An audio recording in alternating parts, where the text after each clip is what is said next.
Dulu tuh gue ngira orang miskin itu gak bisa kaya atau gak bisa punya uang karena dia malas, procrastinating lah, atau sifat-sifat buruk lainnya. Tapi ternyata gue salah. Semakin namanya gue usia, gue udah 29 sekarang, mungkin gue makin bijak dalam melihat kondisi sosial ekonomi di negara kita ini. Dan setelah gue pelajarin, memang kemiskinan struktural di Indonesia itu memang benar adanya, gak bisa dipungkirin. Kita gak bisa ngomong cuman kayak, ya udah lu males jadi makanya lu gak punya duit. Gak bisa kayak gitu juga. Di video ini gue akan ngasih pandangan pribadi gue serta beberapa pengalaman yang gue punya tentang gimana caranya untuk keluar dari kemiskinan struktural. Balik lagi bareng gue Ogut di Muda Cuma Sekali, karena kita nggak tambah muda. Video ini gue akan ngebahas gimana caranya untuk keluar dari kemiskinan struktural. Note dulu, gue bukan belajar ini dari pengalaman pribadi gue, tapi gue ngeliat beberapa kasus dan beberapa contoh yang memang berhasil keluar dari kemiskinan struktural, tapi juga gue ngeliat ada yang tidak berhasil keluar dari kemiskinan struktural. Perlu diketahui, gue nggak pernah ngerasain yang namanya kondisi miskin, alhamdulillah banget, karena gue lahir dari kondisi keluarga yang menengah. Gue gak pernah ngalamin yang namanya susah makan, gue gak pernah ngalamin yang namanya susah sekolah, alhamdulillah banget. Tapi gue belajar dari contoh-contoh yang ada di lingkungan gue yang bisa dan tidak bisa keluar dari kemiskinan struktural ini. Kita akan mulai di bagian pertama, apa itu kemiskinan struktural. Kalau lu cari artikel tentang kemiskinan struktural di Google, itu banyak banget yang ngebahas. Tapi mungkin gue akan persimpel menurut pemahaman gue dari hasil gue baca-baca. Jadi kemiskinan struktural itu adalah sebuah rantai kemiskinan yang dari kakeknya, orang tuanya, anaknya, sampai ke cucunya itu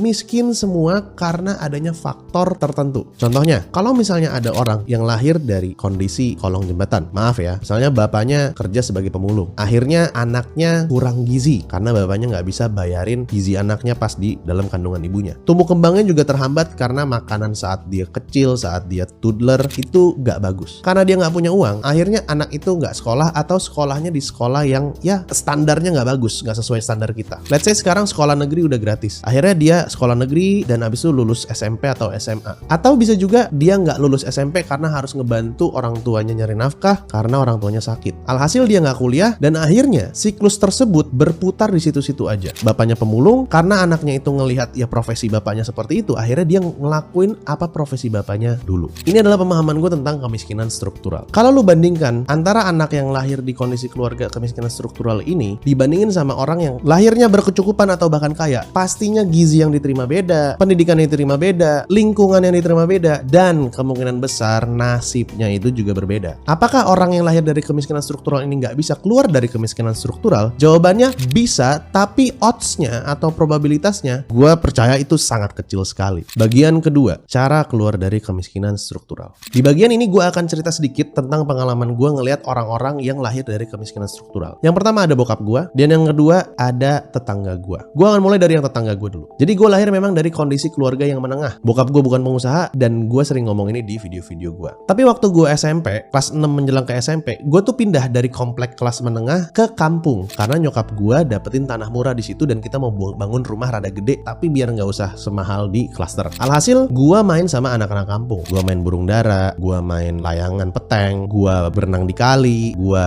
manjat-manjat pohon seri, piara ayam, main rental PS dan sebagainya macamnya. Gue tuh ngeliat teman-teman gue itu ada yang anaknya tukang ojek, anak pemulung, anak yang bapaknya pengangguran tapi bapaknya kerjaannya mabok sama mancing ikan terus. Gue ngeliat mereka. Kondisi miskinnya itu mungkin bisa dibilang teman-teman gue itu banyak yang lantainya itu nggak ada ubinnya tapi masih tanah dan tembok rumahnya itu nggak di plester. Maksudnya tuh dikasihin semen tapi nggak dialusin gitu loh, masih banyak gerigi-geriginya dan nggak dicat sama sekali. Terus gue ngeliat beberapa teman gue mayoritas yang sekarang udah pada gede nih ya, mereka itu jadi kayak bapaknya, jadi kayak tukang parkir, tukang palak, atau kuli-kuli bangunan yang kalau misalnya ada truk bawa pasir gitu dia nebeng untuk dapetin upah kalau nurunin pasirnya. Maaf ya, bukan bermaksud menyinggung. Akhirnya gue analisa, kok mereka bisa seperti itu? Jawabannya adalah karena mereka menerima keadaan, mereka pasrah aja. Kok bisa tahu bang? Ya kan gue berinteraksi sama mereka. Pas udah gede kan juga gue sering traktir ngajakin makan, gue beliin rokok, ya gue ajak ngobrol lah karena teman kecil kan. Rata-rata sifatnya mereka, attitude-nya mereka itu ya kayak udahlah gue udah begini mau gimana, yang penting mah hidup lah. Ya udahlah, pokoknya ya udahlah mulu, ya udahlah mulu, ya udahlah mulu. Apa tuh saya? Kayak gitu. Itu yang ada di mata kepala gue yang gue lihat. Sementara ada beberapa teman-teman gue yang mungkin gak bisa dibilang kaya banget seperti influencer di luar sana, tapi kondisi hidupnya itu lebih baik. Contohnya, yang semula bapaknya pengangguran atau bapaknya pemulung, anaknya udah bisa jadi karyawan di pabrik pembuatan sepatu. Kan alhamdulillah banget ada kenaikan. Jadi dari pengalaman gue nih, kemiskinan struktural itu sering kali berulang karena tidak adanya pemahaman bahwa bahwa si anak tersebut ini tuh bisa ngerubah hidupnya. Gue nggak bilang anak yang lahir dari kemiskinan struktural ini harus sekaya itu, punya 1 miliar 200 miliar gitu, enggak. Tapi at least mereka bisa punya spirit untuk merubah hidupnya, nggak usah sampai sepanjang itu, at least one step ahead aja. Ditambah lagi kita ada di era informasi, di mana semua orang bisa mengakses informasi-informasi yang terbuka bebas di internet. Jadi sangat penting banget untuk keluar dari kemiskinan struktural, peran dari anaknya sendiri sama peran dari orang tuanya untuk ngedidik anaknya agar mereka merubah nasibnya. Dan ini nyambung ke cerita bokap gue di bagian ketiga. Bagian ketiga, keluar dari kemiskinan struktural. Gue mau cerita sedikit tentang bokap gue. Jadi bokap gue itu orang Chinese. Tapi kebetulan bokap gue itu dapat yang dimana hartanya tuh udah habis, harta turun-temurunnya. Jadi orang tuanya bokap gue itu miskin karena nggak bisa bisnis dan nggak bisa ngelanjutin usahanya. Miskinnya seperti apa? Bokap gue itu dulu rumahnya itu setengah doang tembok, atasnya tuh tembikar dan lantainya itu nggak ada ubinnya. Kalau misalnya dia beli bakso yang harganya murah, satu bakso, satu piring itu dipakai untuk makan 5 orang, termasuk bokap gue dan adik-adiknya. Mungkin bisa dibilang bokap gue nggak 100% kemiskinan struktural karena dia baru satu generasi di mana dia mulainya dari miskin. Tapi ada satu hal yang gue lihat, bokap gue bukan pengusaha dan dia ngikutin jalur pada umumnya gitu. Ya, lu lulus kuliah, kerja. Kuliah juga itu hoki, dia dibayarin sama tantenya. Tetap ada privilege, hoki banget. Tapi ada satu sifat yang menurut gue bagus banget dari bokap gue dan beruntung banget gue punya bokap kayak dia. Yaitu dia realistis. Bokap gue tahu dia mulai dari miskin. Di zaman bokap gue itu lagi rame-ramenya banget yang namanya buku Robert Kiyosaki tahun 90-an waktu dia mulai karir. Zaman itu profesi yang bagus yang dielu-elukan orang adalah pebisnis. Bokap gue pelajarin itu semua buku tapi dia tidak menjalankan bisnis. Kenapa? Karena dia tahu bahwa startingnya dia kurang bagus dibandingin sama orang-orang yang mungkin punya privilege. Yang dia lakukan adalah dia tetap kerja, pergi subuh pulang malam. Tujuannya adalah untuk ngenyangin anggota keluarganya dia. Sambil dia belajarin ilmu-ilmu tersebut dan dia ajarin gua tentang ilmu-ilmu yang dia pelajarin dari buku-buku yang zaman dulu self development itu. Terus gua tanya sama bokap gua, kok papi nggak jadi pengusaha aja? Padahal kan papi pinter, papi juga ngerti duit. Kenapa nggak papi nggak jadi pengusaha aja? Jawaban bokap gua adalah kayak gini. Kalau papi jadi pengusaha itu terlalu beresiko buat papi. Karena papi mulainya itu resource-nya nggak banyak dan papi punya ketakutan atas kemiskinan. Jadi papi nggak mau balik lagi ke kondisi miskin dulu, kata bokap gue gitu. Jadi papi mengambil langkah seperti ini. Nggak apa-apa papi yang usaha, papi nggak jadi kaya nggak apa-apa. But at least papi bisa kasih kamu privilege yang dulu papi nggak punya sehingga kamu nggak usah mulai lagi dari nol. Menurut gue pelajaran dari bokap gue ini itu bisa diaplikasikan ke banyak orang di Indonesia. Dibandingin kita muluk-muluk mikirnya harus sampai 100 miliar, 10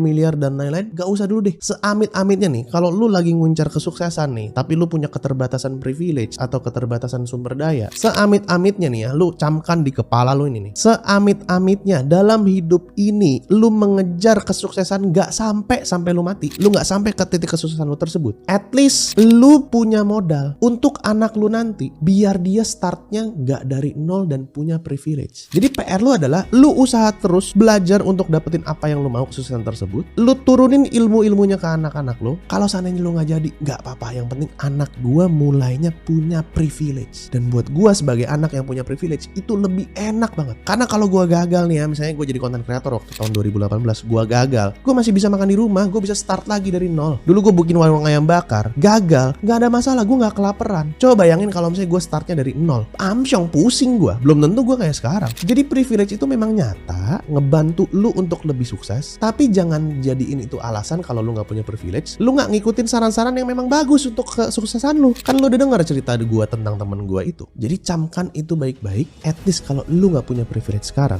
lu berusaha keras biar lu bisa kasih anak lu privilege. Karena gue yakin semua orang tua, gue udah jadi orang tua juga, gue punya anak. Gue rela kalau misalnya gue susah, tapi anak gue gak susah dan anak gue bisa lebih sukses daripada gue. Dan dengan itu, dengan mindset tersebut, lu akan bisa menciptakan generasi-generasi yang lebih sukses daripada lu di kemudian harinya.